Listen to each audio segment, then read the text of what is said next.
Welcome back to the Garden with Joy and Holly radio show. Thank you for allowing us to be part of your world for the hour this day.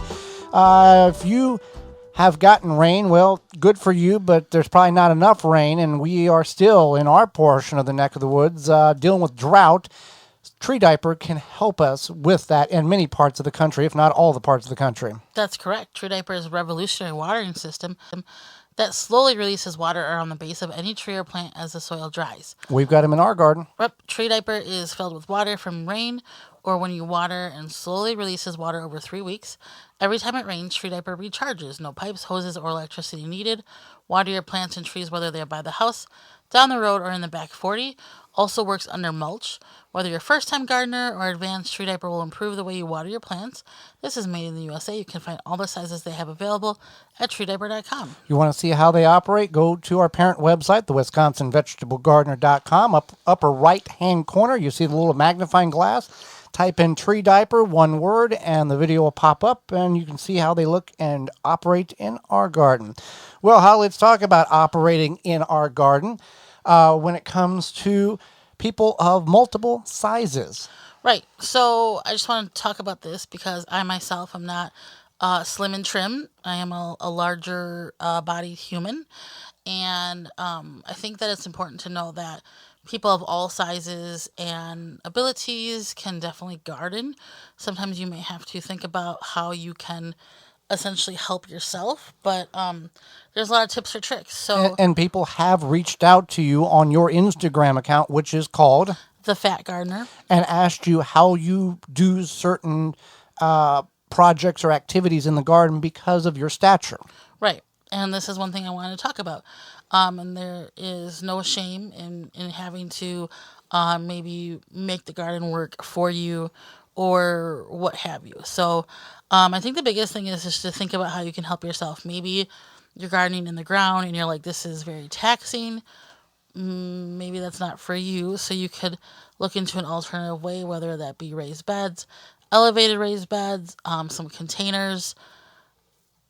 Those are some really great options, or even straw bale gardens. Straw bale gardens is another option. And the raised bed gardens, it's twofold. If you do not want to bend down and work in the soil, you can put a raised bed. And two, you're adding good soil to that raised bed. So you're getting the best of both worlds. You don't have to bend down as much, and you're getting better nutrient value for your plants. And the plants are happier and healthier in most situations, in most backyards. Not saying your native soil isn't good, but most times when you're bringing in 100% raised bed mix or compost, it's got an edge on the native soil. And I think another important thing is to think about your center of gravity. And maybe if you're heavier in the middle, like I am, my center of gravity, and I'm short, my center of gravity is going to be lower, but I have to consider like squatting for a long time, bending over for a long time, might not Leaning be too far. leaning too far. Joy and I were filming the other day, and I was squatting down. I was kind of on an angle. I almost kind of fell forward.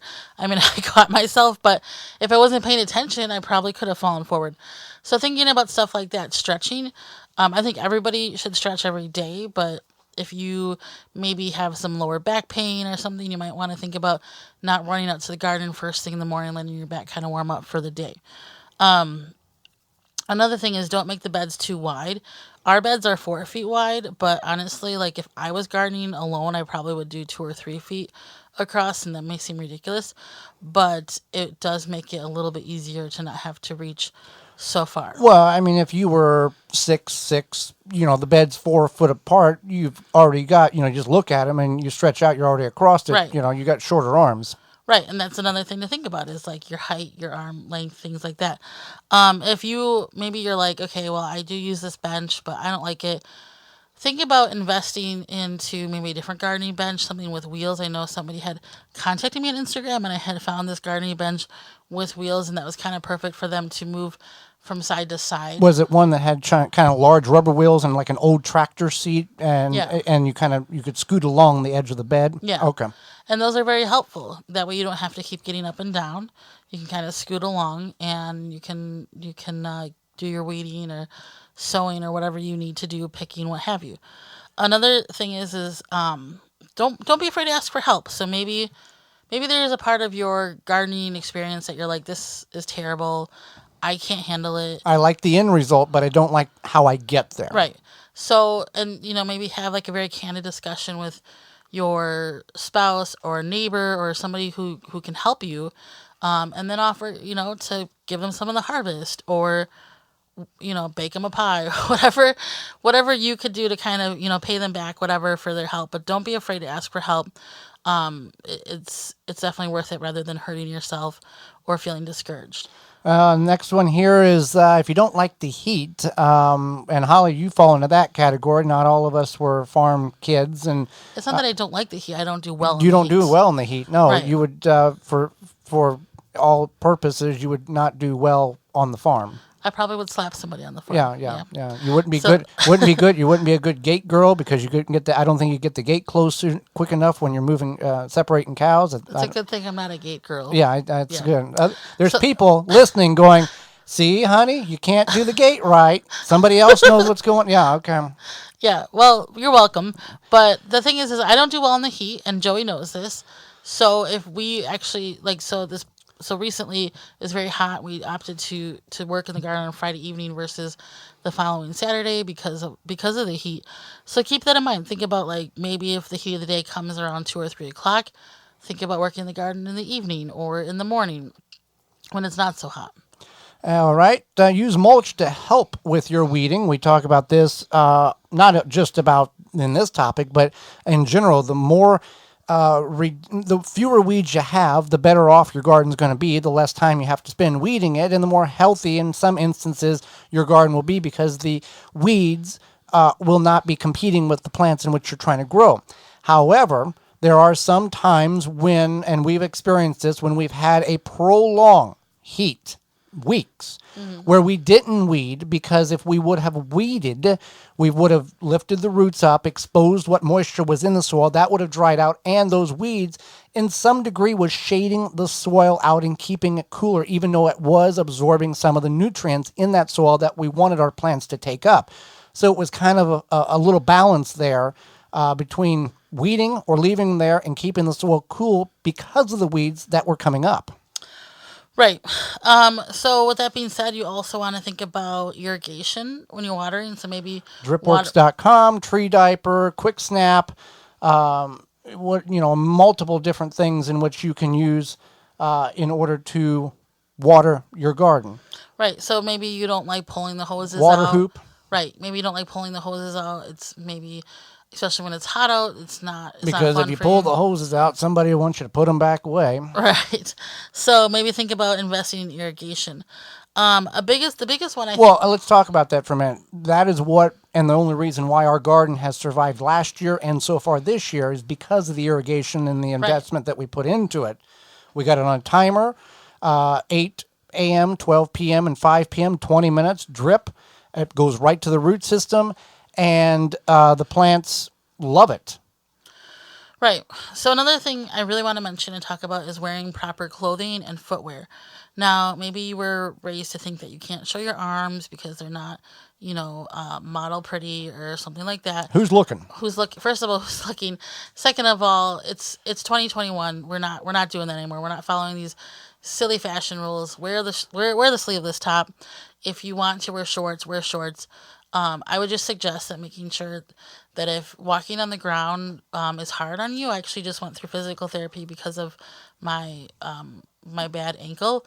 So I have to sometimes take breaks because my ankle is sensitive to the uneven ground.